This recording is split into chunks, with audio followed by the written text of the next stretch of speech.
अस्सलाम वालेकुम ख़वातीन हज़रात, हाय दिस इज़ मोहन। इस वीडियो हम लोग बात करने वाले हैं लिपिड बायोकेमिस्ट्री के बारे में और अलॉन्ग विद लिपिड बायोकेमिस्ट्री इस वीडियो में हम लोग फैटी एसिड्स को भी डिस्कस करेंगे। सो एज़ वी नो कि हमारी बायोकेमिस्ट्री की बहुत सारी सीरीज़ होके मुकम्मल हो चुकी हैं, which water biochemistry, carbohydrate, protein, enzyme और या आपके पास लिपिड बायोकेमिस्ट्री एक आखिरी सीरीज़ हमारी इस बायोकेमिस्ट्री सेटअप की। सो आई होप सो कि ये 4 से 5 वीडियो पर कंपोज करेगी ये सीरीज़ और मैं इसको इतना लंबा नहीं खींचूंगा बिकॉज अगर आपने पिछली सीरीज़ देखी हैं तो मैंने बहुत डीप में लेके गया था टॉपिक को। बट ये जो लिपिड बायोकेमिस्ट्री है इसको हम लोग सिर्फ इंट्रोडक्शन और बेसिक्स की हद तक रखेंगे ताकि इसको इतना बनाया जाए कि इसको पढ़ने के बाद जो इंसान सीखे उसकी सिर्फ और सिर्फ बेसिक्स हों। और अगर आप एडवांस करना चाहते हैं तो आप ऑन योर ओन आप लोग रीड करके कर सकते हैं या फिर और किसी प्लेटफॉर्म के ऊपर आप लोग उसको एडवांस स्टडी लिपिड बायोकेमिस्ट्री की कर सकते हैं। But on that series we are going to discuss just basics of lipid biochemistry.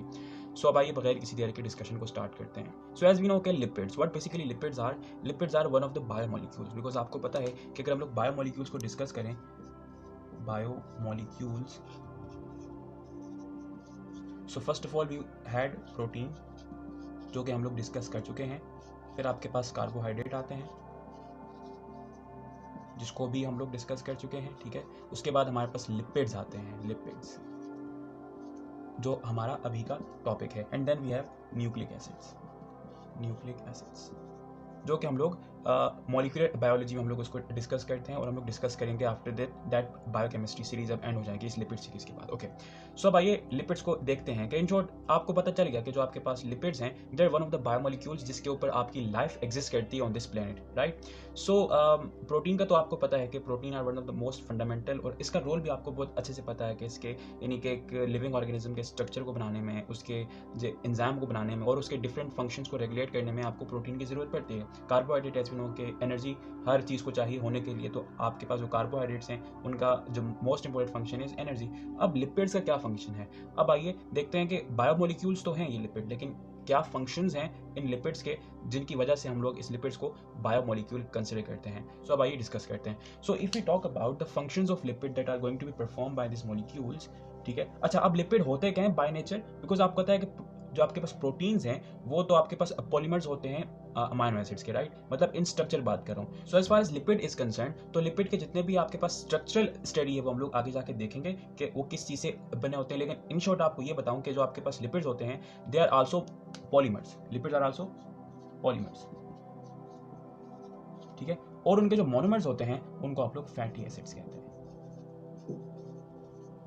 ये इन शॉर्ट उसका बेसिक स्ट्रक्चर, यानी जो आपके पास जितने भी लिपिड्स आपके pass through out the living system आपके पास अकर करते हैं वो एट द एंड आपके पास इन फैटी एसिड्स से बनते हैं, जो हम लोग इस वीडियो में डिस्कस करेंगे along with lipid. But before that let us discuss some of the functions that are going to be perform by this lipids. Functions, okay, so the most important function which is going to be performed by these lipids are energy source,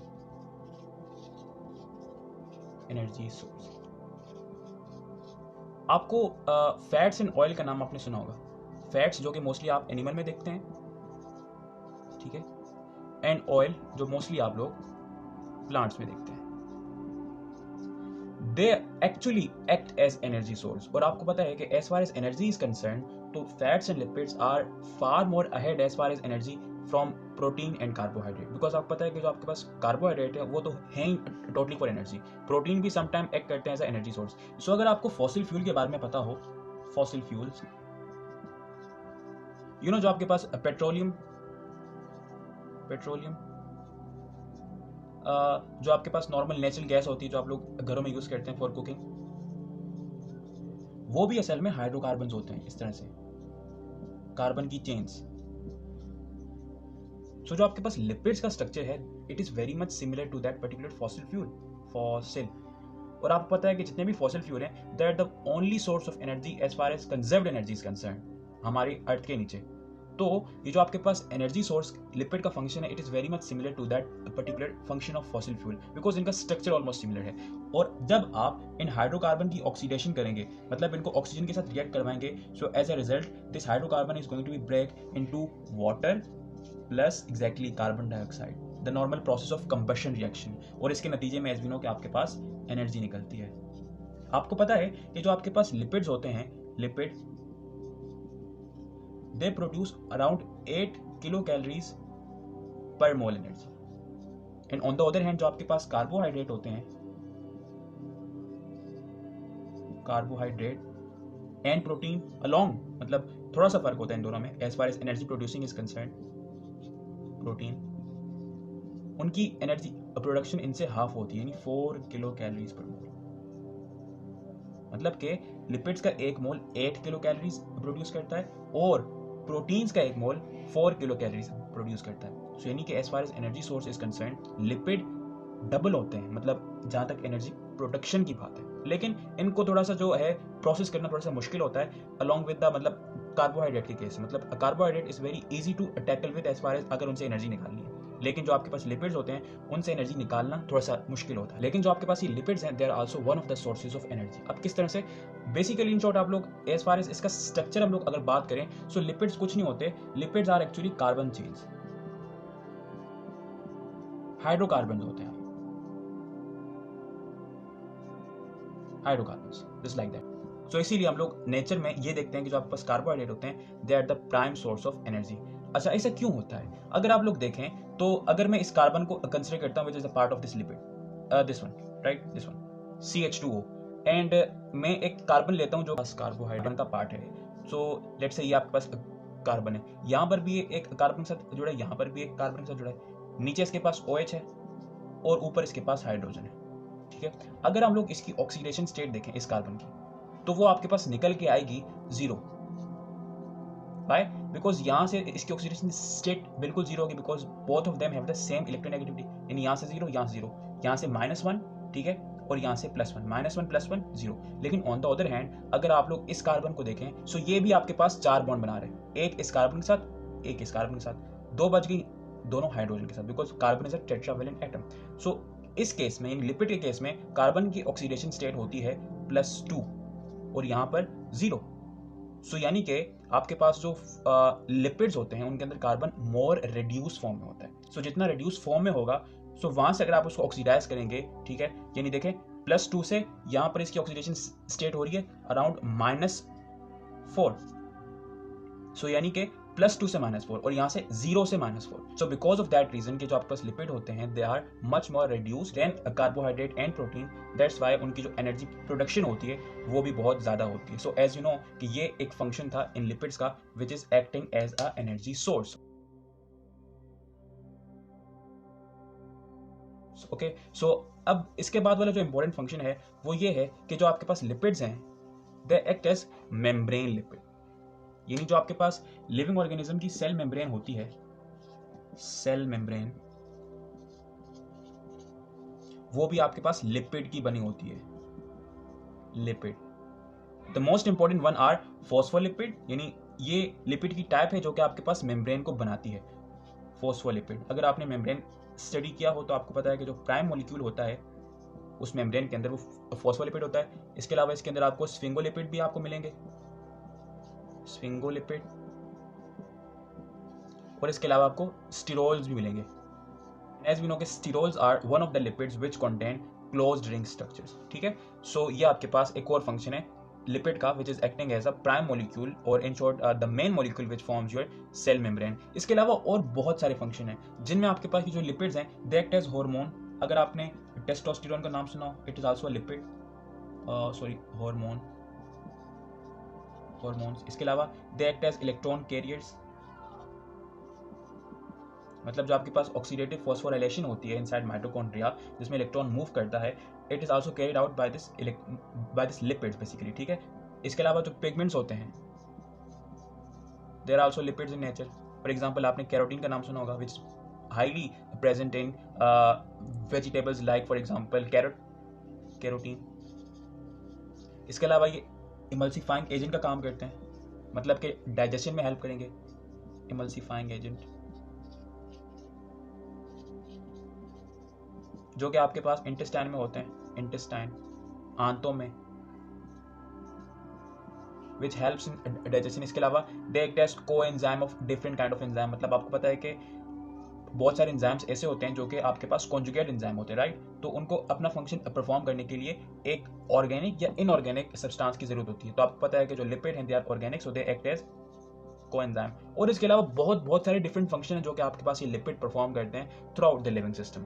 सो ये था थोड़ा सा introduction कि basically वो function क्या है जो आपके पास लिपिड आपके परफॉर्म करते हैं। अब आइए थोड़ी सी क्लासिफिकेशन है कि लिपिड को हम लोगों ने दो क्लासेस में क्लासीफाई किया है, एक है ओपन चेन स्ट्रक्चर और एक है क्लोज चेन स्ट्रक्चर, मतलब कि एक रिंग स्ट्रक्चर है और एक ओपन चेन है। तो अब आइए उनके ऊपर डिस्कस करते हैं। So as far as classification is concern, so जिस तरह से हमने पीछे डिस्कस किया कि जो लिपिड्स हैं, classification, let me make the heading,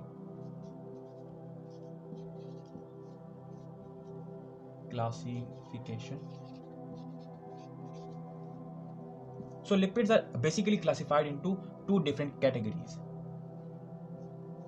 Okay, first of all we have amphipathic molecules. Amphipathic molecules. Amphipathic का मतलब ये होता है कि ऐसे मॉलिक्यूल जिनके अंदर पोलर कैरेक्टर भी हो, ठीक है, और इनके अंदर नॉन पोलर कैरेक्टर भी हो। नॉन पोलर, असल में ये इस तरह के मॉलिक्यूल्स होते हैं जिनका जो हेड है वो आपके पास हाइड्रोफिलिक होता है, ये इन शॉर्ट पोलर होता है, हाइड्रोफिलिक यानी पोलर, और उनकी जो टेल होती है वो आपके पास हाइड्रोफोबिक होती है, ये in short non polar, hydrophobic, non polar, right. अच्छा, अगर इसके हम लोग कुछ एग्जांपल की बात करें, so first of all we have phosphoacyl glycerol, phosphoacyl glycerol, right. Then we have fatty acids, fatty acids भी इसी क्लास से बिलोंग करते हैं, जो मोनोमर्स हैं तमाम के तमाम लिपिड्स के, ठीक है। इसके अलावा we have sphingolipids, sphingolipid, then we have glycolipids, और वगैरह वगैरह, इसकी बहुत बहुत डिफरेंट किस्म की क्लासिफिकेशंस हैं। And then we have second class pure non polar lipids, non polar lipids, यानी इसमें वो तमाम मॉलिक्यूल्स हैं जो कि प्योरली नॉन पोलर हैं। फर्स्ट ऑफ ऑल इसमें हमारे पास आते हैं स्टीरोल्स। अगर आपने स्टीरॉयड का नाम सुना हो, स्टीरॉयड हार्मोन्स, तो वो असल में एक क्लास से बिलोंग करते हैं, they are sterols. They are close chain, close chain, ये इन शॉर्ट रिंग लिपिड्स, मतलब जिनकी जो है वो रिंग्स होती हैं, लाइक इस तरह से क्लोज चेन, राइट। और इसके अलावा भाई इसकी बहुत सारी टाइप्स हैं, लेकिन वो इतनी कॉमन नहीं है, मतलब नॉर्मली आपको नेचर में इतना प्योर नॉन पोलर देखने को नहीं मिलता जितना आपको एम्फीपैथिक देखने को मिलते हैं। सो ये इसकी कुछ क्लासिफिकेशंस थी, तो ये इंट्रोडक्शन यहाँ तक पूरा होता है। अब आइए बात करते हैं फैटी एसिड के बारे में कि बेसिकली फैटी एसिड का स्ट्रक्चर किस तरह से होता है। सो अब आइए बात करते हैं फैटी एसिड्स के बारे में। Fatty acids are nothing but carboxylic acids of long carbon chains, मतलब they are carboxylic acid, carboxylic acid, you know the functional group we have carboxylic acid, जिसका स्ट्रक्चर कुछ इस तरह से होता है, double bond oxygen and OH of long carbon chains, long carbon chains. In short कि ये आपके पास कार्बन चेन्स होती हैं लंबी लंबी, और इनके एंड के ऊपर आपके पास, यानी जो एंड वाला कार्बन होता है, ठीक है, it is basically carboxylic in nature, मतलब यहाँ पर इसके पास O होता है, ठीक है, यानी डबल बॉन्डेड ऑक्सीजन, और इस तरफ आपके पास OH ग्रुप लगा होता है। और नॉर्मली जो OH ग्रुप होता है, इसका जो प्रोटॉन है वो लूज होता है, और यहाँ पर इसका जो है वो एक नेगेटिव चार्ज होता है। As you can see this structure, तो आप लोग ये देख सकते हैं कि इसका जो हेड है, ठीक है, वो आपके पास पोलर है, और इसकी जो पूरी पूरी टेल है वो आपके पास नॉन पोलर है। So what it is, it's hydrophilic, because water is polar ना, तो polar always attracted towards polar, तो चूंकि ये पोलर है तो इसको हम लोग हाइड्रोफिलिक कंसिडर कर सकते हैं। और ये चूंकि कार्बन चेन है नॉन पोलर है, because all of this chain is non polar, so ये अगर नॉन पोलर है so it will be exactly hydrophobic, hydrophobic, ठीक है। और अगर ये हाइड्रोफोबिक है तो ये पूरा का पूरा मॉलिक्यूल हम लोग क्या कंसीडर कर सकते हैं, एग्जैक्टली एम्फीपैथिक, जो कि at the same time polar भी होता है, नॉन पोलर भी होता है, in short hydrophilic, hydrophobic. What it is, amphipathic, pathic, sorry, okay, so ये आपके पास कार्बोक्सिलिक एसिड है। एसिड क्यों लोग इसको कंसिडर कर रहे हैं? Because as you can see this anion. So हर वो चीज़ जो कि न्यूट्रल पीएच के ऊपर आपके पास एनाइन स्टेट में होती है, इन शॉर्ट नेगेटिव चार्जेस के ऊपर होता है, उसको आप लोग एसिड कहते हैं, और ये फैट है यानी फैटी एसिड। अच्छा, as far as this carbon chain is concern, मैंने बहुत टेढ़ी मेढ़ी बनाई, लेकिन ये these are the straight lines, right, straight lines. अगर हम लोग इनकी लेंथ के ऊपर बात करें, सो दीज आर यानी जो आपके पास कार्बन लेंथ है inside fatty acid, it's long up to 4, मतलब 4 कार्बन से लेकर 36 कार्बन तक ये लंबी होती है। और एक और बात आपने इसमें नोट रखनी है कि जितना भी आपके पास नॉन पोलर टेल होगी, इन शॉर्ट फैटी एसिड होगा पूरा का पूरा, यानी जो C4 से लेकर C36 है, इसका मतलब ये है कि जितना भी जो आपके पास पूरा फैटी एसिड होगा along with that particular polar carbon, it will be either 4 to 36। And one thing is कि जितने भी आपके पास फैटी एसिड होंगे उनके अंदर जो नंबर ऑफ कार्बन एटम्स हैं, नंबर ऑफ कार्बन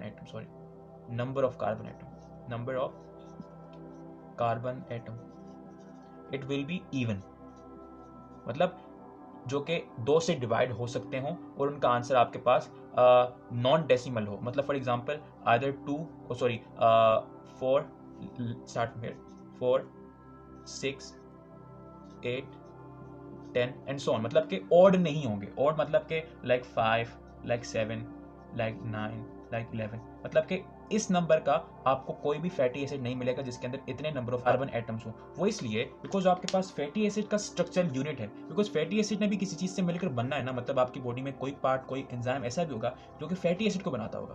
तो जो आपके पास फैटी एसिड का मोनोमर है, यानी the monomer of fatty acid, I hope so कि आपको नजर आ रहा होगा, let me read that, monomer of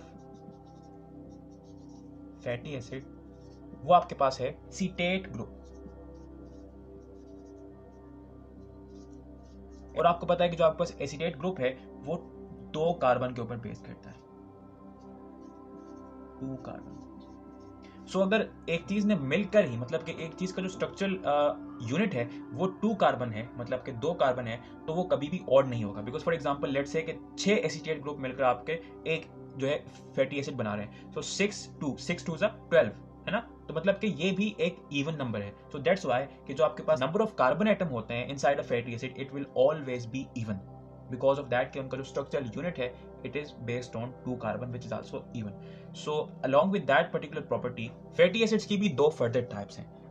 There are 2 types of fatty acid as far as the nature is concerned। एक को आप लोग कहते हैं saturated fatty acid,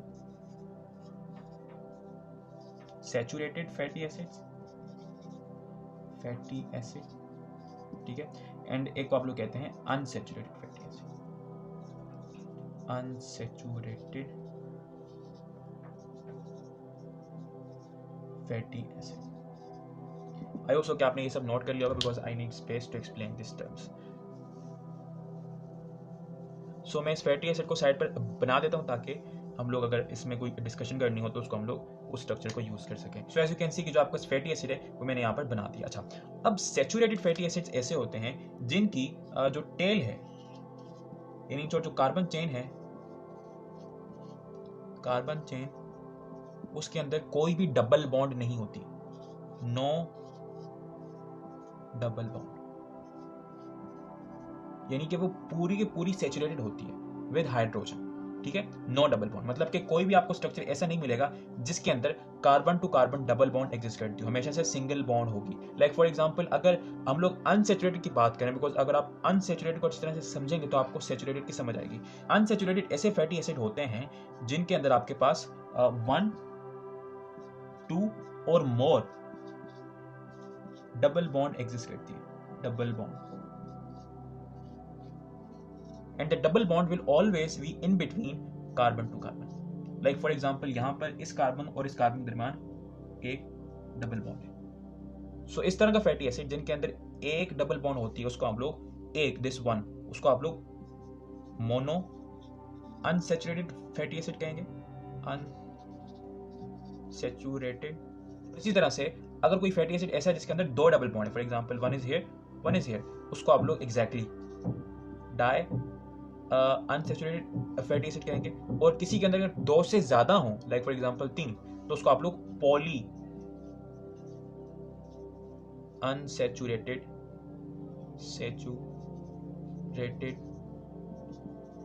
fatty acid कहेंगे। सो यानी कि इस तरह के फैटी एसिड जिनकी कार्बन चेन के अंदर किसी किस्म की डबल बॉन्ड नहीं होती, नो डबल बॉन्ड, उसको आप लोग सैचुरेटेड फैटी एसिड कहते हैं। और ऐसे फैटी एसिड जिनके अंदर एक, दो या दो से ज्यादा डबल बॉन्ड्स हों उनको आप लोग अनसैचुरेटेड फैटी एसिड कहेंगे। एंड अलॉन्ग विद दैट आप उनको mono, di and poly unsaturated के नाम से उनको शो कर सकते हैं फॉर शोइंग दैट के अंदर उनके अंदर कितनी डबल बॉन्ड्स हैं। इसके अलावा along with that saturation and unsaturation आपके पास बहुत सारे अदर किस्म के आपके पास फैटी एसिड होते हैं। अच्छा, वन मोर थिंग आपने नोट रखनी है कि जो आपके पास फैटी एसिड होते हैं they are mostly unbranch, they are what, unbranch, यानी इनके अंदर अनब्रांच किसी किस्म की आपके पास जो ब्रांच है, फॉर एग्जांपल कोई दूसरा हाइड्रोकार्बन इनके साथ किसी ब्रांच में नहीं जुड़ेगा। फॉर एग्जांपल राइट देयर एक दूसरा हाइड्रोकार्बन आप लोग इस तरह से, मतलब एक दूसरे हाइड्रोकार्बन की चेन आप लोग नहीं देखेंगे। इसके अलावा बहुत सारे फैटी एसिड ऐसे होते हैं जिनके अंदर एक 3 कार्बन बेस्ड रिंग होती है, 3 कार्बन राइट। अच्छा, अब बहुत सारे फैटी एसिड ऐसे होते हैं जिनके अंदर आपको एक OH ग्रुप देखने को मिलता है, फॉर एग्जांपल इस तरह से OH ग्रुप। अच्छा, 3 कार्बन चेन का मतलब for example there is a 3 carbon chain, इस तरह से दिस अ चेन, ठीक है। अच्छा, अब बहुत सारे ऐसे होंगे जिनके अंदर आपके पास एक हाइड्रोक्साइड यानी एक OH ग्रुप आपको देखने को मिलेगा। एंड सम टाइम आपको मिथाइल ग्रुप भी देखने को मिलेगा, मतलब 1CH3 molecule, methyl group CH3, या फिर अगर वो डबल बॉन्ड है तो फिर methylene. So for example right there ये आपके पास एक CH3 ग्रुप लगा हुआ है। सो यानी कि as far as fatty acid is concern हमारे पास बहुत सारी वैरायटीज हैं, बहुत सारी किसी यानी कि नंबर ऑफ कार्बन आइटम के ऊपर आपके पास क्लासिफिकेशन हो सकती है। आगे जाके हम लोग देखेंगे आफ्टर दैट पर्टिकुलर नोमेनक्लेचर के हमारे पास बहुत सारा डिफरेंट किस्म के आपके पास एक टेबल होगा जिसके अंदर आपके पास बहुत सारे आपके पास फैटी एसिड होंगे, सैचुरेटेड भी होंगे, अनसैचुरेटेड भी होंगे, और बहुत सारी डिफरेंट क्लासेस भी आपको देखने को मिलेंगी। अच्छा, सो यहाँ पर फैटी एसिड का स्ट्रक्चर थोड़ा सा कंप्लीट होता है। अगर हम लोग नोमेनक्लेचर के ऊपर बात करें कि अगर आपको किसी फैटी एसिड को नाम देना हो, ठीक है, एक तो होता है कॉमन नेम ना, कॉमन नेम अलग होता है और इसको हम लोग एक नंबर से भी अलग शो कर सकते हैं कि ये वाला फैटी एसिड, मतलब कि there is a nomenclature which shows the number of carbon atom inside a fatty acid, number of double bond and also the position of double bond. So आइए थोड़ा सा नोमेनक्लेचर को डिस्कस करते हैं based on that fatty acid. So अगर nomenclature के ऊपर बात करें so it's very very much simple. So उस नोमेनक्लेचर यानी कि there is a technique which shows the number of carbon atom, number of double bond and also the position of double bond. So वो nomenclature कुछ इस तरह से है, यानी the nomenclature there is a ratio, मतलब के 2 dots, B bracket del C D E and so on. अच्छा, अब इसमें से ये क्या है, मतलब कि what is A, what is B, what is this delta, what is C, what is D, what is E। अच्छा, this A it means number of carbon atoms inside a fatty acid, मतलब कि एक fatty acid में number of carbon atom कितने हैं वो this A है। अगर B की बात करें so B is number of double bonds, number of double bond, ठीक है, यानी कि जितनी नंबर ऑफ डबल बॉन्ड एक फैटी एसिड में होंगी this is that B. For example अगर एक डबल बॉन्ड है पूरे फैटी एसिड में तो एक, फॉर एग्जांपल इस केस में 2 है ना, 1 2, so B will be 2 in this case, ठीक है। अच्छा, ये दिस डेल्टा और ये सी डी ये असल में पोजीशन बता रहे हैं उस डबल बॉन्ड की। अगर फॉर एग्जांपल इस फैटी एसिड को हम लोग कंसीडर कर लेते हैं, अगर हम लोग इसको यहाँ से मिटा दें ये बिल्कुल लाइक दैट, सो यहाँ पर 1 इज देयर, मतलब कि एक डबल बॉन्ड ये रही, एक डबल बॉन्ड ये रही, ठीक है। अब हम लोगों ने इसकी लोकेशन बतानी है। So first carbon will always be this carboxylic carbon 1 2 3 4, यानी कि 4 5 6 7, 4 और 7 के ऊपर आपके पास डबल बॉन्ड है। सो आप लोग कुछ इस तरह से लिखेंगे कि लाइक फॉर एग्जांपल 2 आपके पास डबल बॉन्ड है, डेल्टा 4 और 7 ना, 4 and 7 and so on, depending on कि कितनी आपके पास डबल बॉन्ड है उतने ही आपके पास ये डिजिट्स होंगे, और डिपेंडिंग ऑन द पोजीशन ये आपके पास आप लोग डिजिट डिफाइन कर सकते हैं। And as far as number of carbon is concern तो 1 2 3 4 5 6 7 8 9 10 11 12 13 14, सो 14 बिकॉज ये ऑड नहीं हो सकता ना, 14। सो ये आपके पास इस फैटी एसिड की क्लासिफिकेशन है। अच्छा, अब इसको हम लोग थोड़ा सा और स्टडी करते हैं कि बेसिकली इसका मतलब कि इसको थोड़ा सा और प्रैक्टिस कर लेते हैं, बिकॉज है तो बड़ा सिंपल सा कि this A is the number of carbon atom, B is the number of double bond which is present inside this fatty acid, and this delta E D E मतलब कि C D E F G H मतलब जितनी number of double bond होंगी उतने ही आपके पास जो position है वो शो करनी है। फॉर एग्जांपल सपोज कीजिए कि ये आपके पास एक फैटी एसिड है, इसको हम लोग थोड़ा सा मजीद लंबा कर देते हैं ताकि थोड़ा सा मोर इंटरेस्टिंग हमारे लिए बन जाए। सो अगर हम लोग इसको लंबा करें मजीद, so give me a second, like 1 2 3 4 5 6 7 8 9 10 11 12 13 14 15 16 17 18 carbon.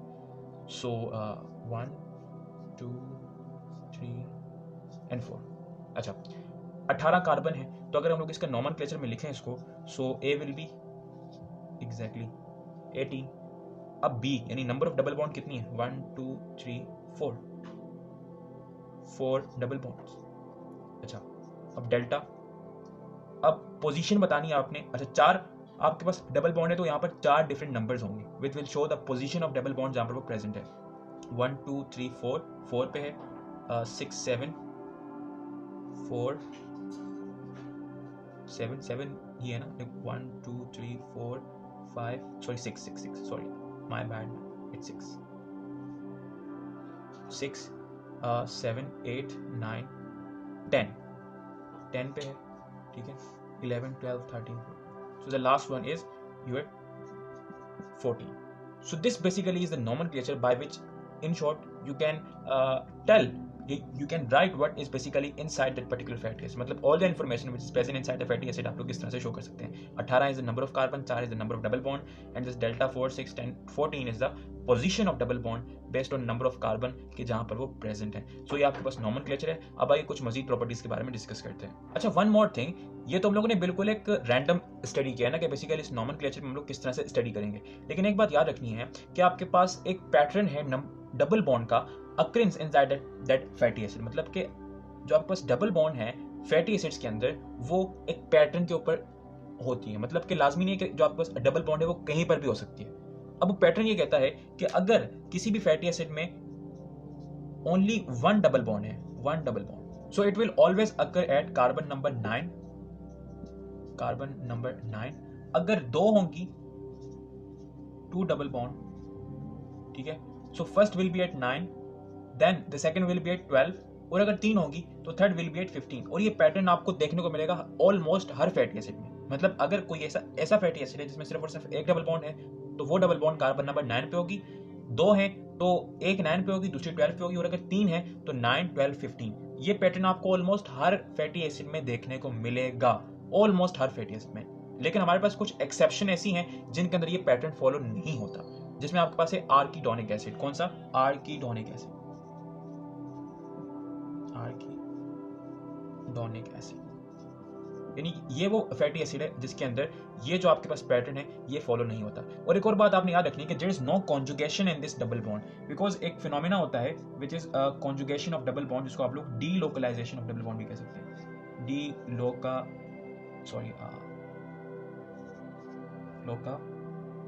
Localisation of double bond, ये आपको इन फैटी एसिड में देखने को नहीं मिलेगी। अब इसका मतलब ये है कि जो आपके पास ये जो आपके पास पाई इलेक्ट्रॉन है, ठीक है, डीलोकलाइजेशन ऑफ पाई इलेक्ट्रॉन मुझे लिखना चाहिए, not double bond, because it will be more specified. Pi electron, because आपको पता है कि this single bond is sigma और डबल बॉन्ड होती है उसको आप लोग पाई बॉन्ड कहते हैं। तो जब पाई इलेक्ट्रॉन होंगे वो मूव नहीं करते, मतलब कि देयर इज नो कॉन्जुगेशन। ये जो मूव करना है इसको आप लोग कॉन्जुगेशन कहते हैं, जो आपको मोस्टली बेंजीन और इस तरह के स्ट्रक्चर में देखने को मिलती है। No conjugation, right. And there is a final and most important character of that particular double bond, जिसको डिस्कस करना बहुत ज्यादा लाजमी है। अच्छा, मैंने आपको एक बात बताई थी ना कि जो आप लोग ये स्टडी करेंगे बिल्कुल रैंडम है, मतलब बहुत सारी चीजें ऐसी होंगी जो बाद में जाके आप लोग देखेंगे, बिकॉज अगर मैं एट द टाइम बनाऊंगा तो मुझको उसको अलग से एक्सप्लेन करना पड़ेगा, ठीक है। अच्छा, सो वो ये है, मतलब कि जो इंपॉर्टेंट कैरेक्टर है वो ये है कि जो आपके पास डबल बॉन्ड की कन्फर्मेशन या कन्फिग्रेशन आप लोग कह सकते हैं, डबल बॉन्ड कन्फिग्रेशन वो हमेशा से सिस कन्फिग्रेशन होती है। कौन सी? सिस कन्फिग्रेशन। सिस कन्फिग्रेशन। अच्छा, अब इसका क्या मतलब है? आपको पता है कि जब कभी भी दो एटम्स के दरमियान, for example there is a carbon and there is a carbon, double bond होती है तो वो बॉन्ड रोटेट नहीं कर सकती ना, because their double bond can not rotate, because ये जो आपके पास जब डबल बॉन्ड बनती है तो वो इन दोनों की रोटेशन को हिंडर करती है, मतलब कि रोकती है। अच्छा, अब फॉर एग्जांपल सपोज कीजिए कि ये दो कार्बन है, इसके एक तरफ यहाँ पर OH लगा हुआ है और यहाँ पर एक हाइड्रोजन लगा हुआ है, यहाँ पर हाइड्रोजन है और यहाँ पर this is your chlorine atom, और ऑन द अदर हैंड एक दूसरा इस तरह से दो कार्बन हैं, ठीक है, और इसका OH यहाँ पर है और इसका क्लोरीन भी यहाँ पर है, इसका हाइड्रोजन यहाँ है और इसका भी हाइड्रोजन यहाँ है, राइट। अगर आप लोग यहाँ देखें तो अगर आपको थोड़ा सा ऑर्गेनिक केमिस्ट्री के बारे में पता हो तो जब आपके पास दो कार्बन या दो एटम्स के दरमियान डबल बॉन्ड आती है तो वहां पर सिस और ट्रांस कन्फिग्रेशन होती है। सिस कन्फिग्रेशन ऐसी होती है जिसमें दोनों प्रायोरिटी, यानी कि दो ऐसे एटम जिनके दरमियान डबल बॉन्ड है, उन दोनों के ऊपर, यानी इसके ऊपर भी और इसके ऊपर भी, जो आपके पास प्रायोरिटी आपके पास ग्रुप होता है, अगर वो दोनों एक साइड, फॉर एग्जांपल, अच्छा प्रायोरिटी मतलब जिसका एटॉमिक नंबर ज्यादा हो, तो इस ऑक्सीजन में से और इस हाइड्रोजन में से जो आपके पास एटॉमिक नंबर है वो किसका ज्यादा? ऑफ कोर्स ऑक्सीजन का ज्यादा है, और इस क्लोरीन और हाइड्रोजन में से ऑफ कोर्स क्लोरीन का ज्यादा है। तो आप लोग देख सकते हैं कि जितने भी आपके पास हायर प्रायोरिटी वाले आपके पास जो ग्रुप्स हैं वो एक साइड पे हैं, ऑन द अदर हैंड ये OH यहाँ पर है एंड ये क्लोरीन यहाँ पर है, मतलब डिफरेंट साइड पर है। तो अगर आपको याद हो तो जो एक साइड वाले होते थे उसको आप लोग एग्जैक्टली सिस कन्फिग्रेशन कहते थे, सिस, और जो डिफरेंट साइड होते थे उसको आप लोग एग्जैक्टली ट्रांस कन्फिग्रेशन कहते थे। सो एक बात आपने याद रखनी है कि जो आपके पास फैटी एसिड में जो आपके पास डबल बॉन्ड होगी उसकी जो कन्फिग्रेशन होगी वो हमेशा से सिस कन्फिग्रेशन होगी। ये जो आप लोग कन्फिग्रेशन देख रहे हैं ये आपके पास एक ट्रांस कन्फिग्रेशन, बिकॉज यहाँ पर आपके पास एक हाइड्रोजन यहाँ पर है, ठीक है, और दूसरा आपके पास यहाँ पर है, यानी कि इसके जो दो प्रायोरिटी वाले एटम्स हैं, this one and this one, they are both in the different direction. लेकिन ये एक गलत डायग्राम मैंने बनाई, चूंकि मैंने आपको बताया था कि हम लोग रैंडम स्टडी कर रहे हैं, लेकिन अगर हम लोग जनरल में, अगर वाकई हम लोग जो आपके पास इस डबल बॉन्ड की सही वाली कन्फिग्रेशन लिखें तो it will be something like that. Late me draw, for example suppose कीजिए कि ये आपके पास एक कार्बन चेन है और यहाँ पर आपके पास जो है वह एक डबल बॉन्ड है, ठीक है। सो ये कुछ इस तरह से होगा, इस तरह से, there is your hydrogen, there is your hydrogen. As you can see कि ये जो आपके पास प्रायोरिटी वाले एटम्स हैं वो दोनों के दोनों एक कन्फिग्रेशन में है, यानी कि एक साइड के ऊपर है। So this is your cis configuration. और नेचर में आपको जो आपके पास फैटी एसिड्स हैं उनकी हमेशा से यही सिस कन्फिग्रेशन देखने को मिलती है। अब जब एक सिस कन्फिग्रेशन आती है, so as you can see ये फैटी एसिड यहाँ जा रहा था लेकिन यहाँ पर एक किंक आ गया, एक डिस्टॉर्शन आ गई उसके स्ट्रक्चर में, इसको आप लोग किंक के नाम से देखते हैं, यानी कि kink inside the fatty acid, kink in fatty acid. और ये क्यों होती है? Because of this cis configuration, because जो एंजाइम इस डबल बॉन्ड को बनाता है, बिकॉज जब फैटी एसिड बनता है एसिटेट यूनिट से, तो आपके पास जब डबल बॉन्ड बनती है तो उस डबल बॉन्ड के जो बनने की जो स्टीरियोमेट्रिक स्पेसिफिसिटी है, मतलब कि उस एंजाइम का प्रोडक्ट हमेशा से सिस कन्फिग्रेशन ही होती है, वो ट्रांस बनाता ही नहीं है। So that's why they are enzymatically maded like that, मतलब कि जो आपके डबल बॉन्ड होती है inside fatty acid, they are kink, मतलब कि they are in cis configuration because the enzyme which makes it, वो बनाता ही इसी तरह से है। अच्छा, अब एज यू कैन सी यहाँ आपके पास एक तरफ आपके पास जो है वो सैचुरेटेड फैटी एसिड है, नो डबल बॉन्ड, और एक तरफ आपके पास unsaturated fatty acid as you can see on the screen. तो जो आपके पास अनसैचुरेटेड फैटी एसिड है, मतलब जिनके अंदर आपके पास डबल बॉन्ड है, एज यू कैन सी कि वो डबल बॉन्ड आपके पास एग्जैक्टली सिस कन्फिग्रेशन में, और यहाँ पर एक किंक आप लोग देख सकते हैं उसकी कार्बन टेल के अंदर। सो ये बात आपने नोट रखनी है कि the double bond which is present inside the carbon chain of fatty acid will always be in the cis configuration, because वो एंजाइमेटिकली बनती ही उस तरह से। और जो आपके पास फैटी एसिड की जितनी भी प्रॉपर्टीज हैं ये मोस्टली डिपेंड ही आपके पास ये डबल बॉन्ड और कार्बन लेंथ के ऊपर ही कर रही होती हैं। लेकिन उससे पहले हम लोग कुछ टाइप्स को डिस्कस कर लेते हैं of that particular fatty acid. As you can see this table on your screen, यहाँ पर जितने भी आपके पास फैटी एसिड हैं वो तमाम के तमाम सैचुरेटेड हैं, मतलब उनके अंदर किसी भी किस्म की डबल बॉन्ड नहीं है। एज यू कैन सी कि जो आपके पास जो आपके पास नॉमेनक्लेचर है उसके अंदर जितने भी आपके पास कार्बन एटम्स हैं, ठीक है, और जो आपके पास डबल बॉन्ड का पोर्शन है वो हमेशा से जीरो है, because there is no double bond inside this kind of fatty acid. एक तरफ आपके पास जो है वो कॉमन नेम है, मतलब जो उनका जो जब वो डिस्कवर हुए थे तो उनको ये नाम दिया गया था, and on the other hand जो आपके पास एक प्रॉपर सा उसका नेम होता है, मतलब कि एक जो आयुपेक से आपके पास एक क्लासिफिकेशन सिस्टम आता है, जैसे कि यहाँ पर आपके पास पाल्मेटिक एसिड भी है, स्टीरिक एसिड भी है, एंड आप लोग उन तमाम की जो आपके पास डिफरेंट प्रॉपर्टीज हैं, सोलेबिलिटी, उसके अलावा आपके पास जो मेल्टिंग पॉइंट है, ठीक है, वो आप लोग देख सकते हैं, depends on what is the basically the number of carbon atom which is present inside the fatty acid, and along with that आपके पास unsaturated fatty acid भी हैं, और इसके अंदर आप लोग वो nomenclature में देख सकते हैं, मतलब that particular numbering nomenclature के एक तरफ आपके पास नंबर ऑफ कार्बन एटम है, एक तरफ आपके पास नंबर ऑफ डबल बॉन्ड है, और आपको वो लोकेशन यानी पोजीशन ऑफ डबल बॉन्ड भी आपको शो की गई, और आप लोग देख सकते हैं कि there is a pattern inside the occurrence of double bond 9, 12, 15, और मैंने आपको ये भी बताया था कि देयर इज ओनली मतलब कि few fatty acid are there जो कि उस पैटर्न को फॉलो नहीं करते हैं। One of them is arachidonic acid, उनको आप लोग बिलो द टेबल देख सकते हैं, सबसे नीचे there is arachidonic acid which does not follow that particular pattern inside the double bond, और उसकी प्रॉपर्टीज भी आप लोग देख सकते हैं। अब आइए बात करते हैं कि जो आपके पास फैटी एसिड्स की जितनी प्रॉपर्टीज होती हैं वो डिपेंड करती हैं this double bond and number of carbon atom which is present inside that particular double bond. आइए डिस्कस करते हैं। सो आई हैव सेड दैट कि जो आपके पास प्रॉपर्टीज ऑफ फैटी एसिड होती हैं, properties of fatty acid, specially melting point, ठीक है, इसके अलावा आपके पास जो सॉल्युबिलिटी होती है वो डिपेंड करती है first of all number of carbon atoms, number of carbon atoms, and then number of double bond, number of double bond, right. अच्छा, अब एक स्टेट है, मतलब कि एक स्टैटिस्टिक है, वो ये है कि फॉर एग्जांपल एक फैटी एसिड है जिसकी यानी कि there is a fatty acid which have almost 12 to 25 carbon atoms, ठीक है, अगर वो बिल्कुल सैचुरेटेड होता है, सैचुरेटेड, तो वो 25 डिग्री सेंटीग्रेड के ऊपर वो वैक्सी कन्फिग्रेशन में होता है, मतलब कि उसकी जो टेक्सचर होता है ओवरऑल वो वैक्स की तरह होता है। अगर आपने वैसलीन देखी हो जो आप लोग अपने लिप्स पे लगाते हैं, it's almost in wax configuration, यानी in wax shape, you can say in waxy nature, ठीक है। And on the other hand अगर वो अनसैचुरेटेड है, मतलब if they have one or more double bond, so at same 25 degree centigrade, same number of carbon atoms, they are liquid। अच्छा, अब ये ऐसा क्यों होता है?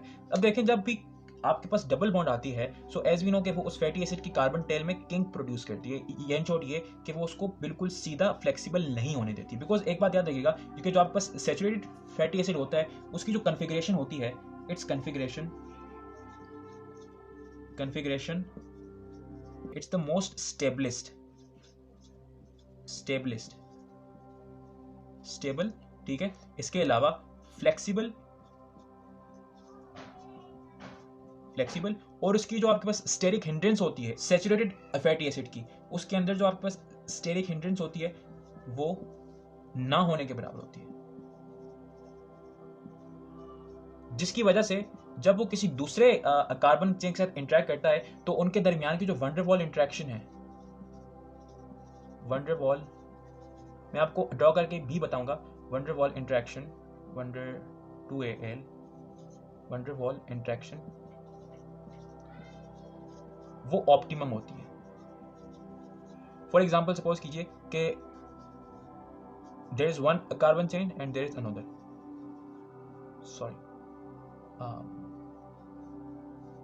ठीक है। अच्छा, and on the other hand आपके पास एक ये है, there is one, like for example let me draw here, I hope so कि आप लोग देख सकते होंगे, and there is a kink, ठीक है, और एक आपके पास ये कार्बन चेन। सो मेरा सवाल ये है कि एज वी नो कि बोथ ऑफ देम, मतलब कि this structure and this structure they are non polar, और इनके दरमियान की एक इंटरेक्शन होती है जिसको आप लोग वंडरवॉल इंटरेक्शन कहते हैं, थोड़ी सी वीक होती है, लेकिन सवाल कि इन दोनों के दरमियान वंडरवॉल इंटरेक्शन ज्यादा होगी या इन दोनों के दरमियान? ऑफ कोर्स इन दोनों के दरमियान, बिकॉज इन दोनों का जो सरफेस एरिया इन कांटेक्ट में है वो ज्यादा है। क्या ज्यादा है? सरफेस एरिया इन कांटेक्ट वो ज्यादा है, जिसकी वजह से जो आपके पास स्टेरिक हिंड्रेंस है वो ऑप्टिमम भी है और स्ट्रॉन्ग भी है बनिस्बत इसके। सो दैट्स व्हाई कि जो आपके पास सैचुरेटेड फैटी एसिड होते हैं उनके अंदर जो आपके पास वंडरवॉल इंटरेक्शन है वो ऑप्टिमम होती है। दैट्स व्हाई अगर एक दरमियान यानी दो स्ट्रक्चर के दरमियान फोर्स ज्यादा है तो उनको ज्यादा एनर्जी चाहिए सेपरेट करने के लिए। So that's why they are waxy in nature at this room temperature.